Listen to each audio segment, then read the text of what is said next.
Have you ever actually stopped to look at a high-performance engine or maybe a perfectly engineered aerospace component and wondered, how does abstract math become a flawless physical machine?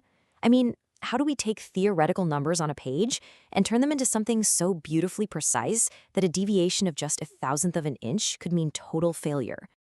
Well, welcome to this explainer. Today, we're going to completely demystify the manufacturing life cycle. We are taking a journey from the very beginning, the theoretical math that dictates production, all the way down to the microscopic refinement of high-precision grinding. By the end of this, you're going to see exactly how those numbers become reality. Here is our roadmap for the explainer today. First, we'll look at math in manufacturing. Second, we'll explore precision measurement methods. Third, we'll cover metal cutting basics. And finally, we'll wrap up with the surface grinding process. They might sound like distinct topics, but as you'll see, they actually form one highly cohesive logical progression. Okay, let's dive right into part one. Math in manufacturing, the DNA of physical processes. Think about it. High-volume manufacturing is vastly different from prototype design work. You aren't just making one cool thing, you're often repeating the exact same machining operation hundreds, thousands, or even millions of times. So how do you control that kind of scale? Well, through statistical analysis. By using mathematical tools like normal distribution curves and matrices, engineers can firmly anchor these physical processes. It's absolutely crucial because it allows us to understand failure mechanisms, predict exactly when a tool's going to wear out, and basically turn highly unpredictable real-world operations into strictly controlled, actionable data. And when you scale up to millions of parts, manufacturing challenges, like tool wear on your milling cutters or your twist drills, those aren't just annoyances. They become statistical problems with massive financial implications. You want operational efficiency? Statistics help you tweak the speed, feeds, and power consumption profiles. It even reduces machine drift to keep accuracy high over time. The main takeaway here is that tweaking these seemingly small parameters based on rigorous statistical data yields huge cost savings in large production runs. It's not just theory, right? It is literally the bottom line. Moving on to Section 2, Precision Measurement Methods, Verifying Theoretical Planes. So, moving from abstract numbers to physical reality, how do we ensure our physical object actually matches the math? The crucial point here is understanding the difference between absolute standards and simulated planes. Gauge blocks establish our absolute linear truth. They're the primary standard for linear measurement. And get this, they establish traceability all the way back to the speed of light in a vacuum. Insane, right? Meanwhile, a surface plate isn't an absolute measurement. Rather, it's a high-quality physical plane used to simulate a perfect theoretical reference frame. It essentially allows us to restrict the degrees of freedom of a part so we can measure it accurately against that simulated perfect plane. Let's step through exactly how we use these tools in a flatness calibration method, because it is fascinating. You start with a meticulously clean surface plate. You deburr the unit you're testing with an ultra-fine Arkansas stone, just so no tiny metal flakes throw off your reading. Then you set your test unit on 2 gauge blocks. But here is the really cool part. You have to support the unit at its ARRI points. That is mathematically defined as 0.554 times the length of the bar. Why? Because gravity is relentless. If you place the supports anywhere else, the metal will actually imperceptibly sag under its own weight, totally ruining your measurement. Once supported perfectly, you just zero your electronic indicator at your starting position and sweep the surface. All right, let's shift gears to Section 3, Metal Cutting Basics, Turning Theory into Action. Now that we've verified our perfect measurements, what happens when the cutting tool actually bites into the metal?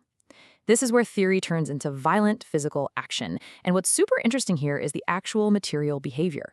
When you cut ductile materials, stuff like mild steel or aluminum, using high speeds, fine feeds, and a large positive rake angle on your tool, you get a continuous chip. The metal deforms and shears off into this smooth, continuous, long ribbon. It looks beautiful, honestly, but left unchecked, these long ribbons can wrap around the machinery and become incredibly hazardous.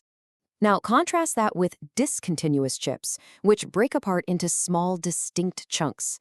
This happens when you machine brittle materials or if you use coarse feeds in low speeds. While it might look a bit less elegant than that long, continuous ribbon, discontinuous chips are actually what you generally want in manufacturing. Why?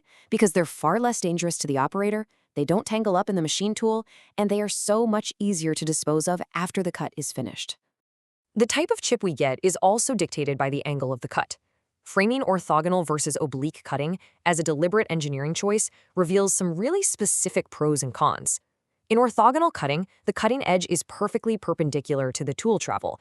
This gives you perfectly sharp corners, but the cutting force is completely concentrated on a smaller area, which means a shorter tool life.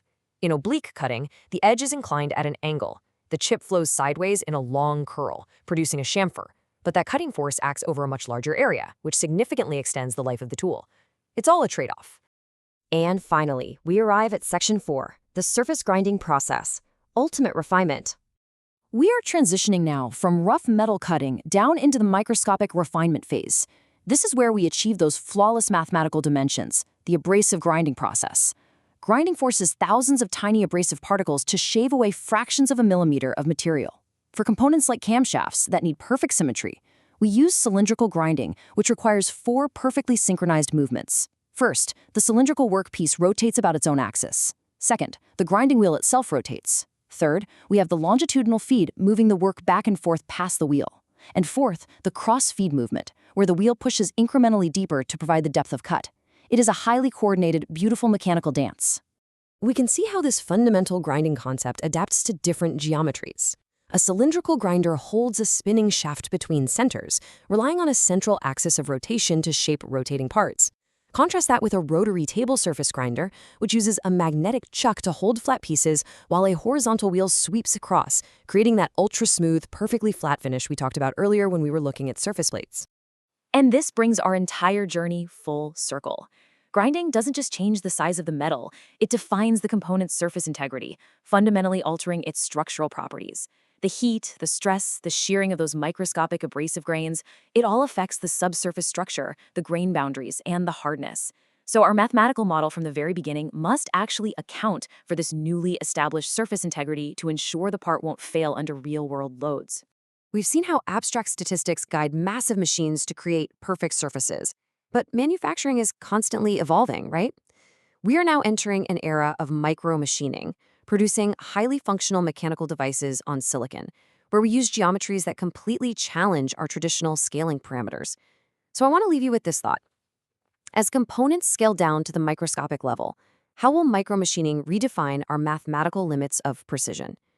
Thank you so much for joining me for this explainer, and keep exploring the fascinating world of engineering.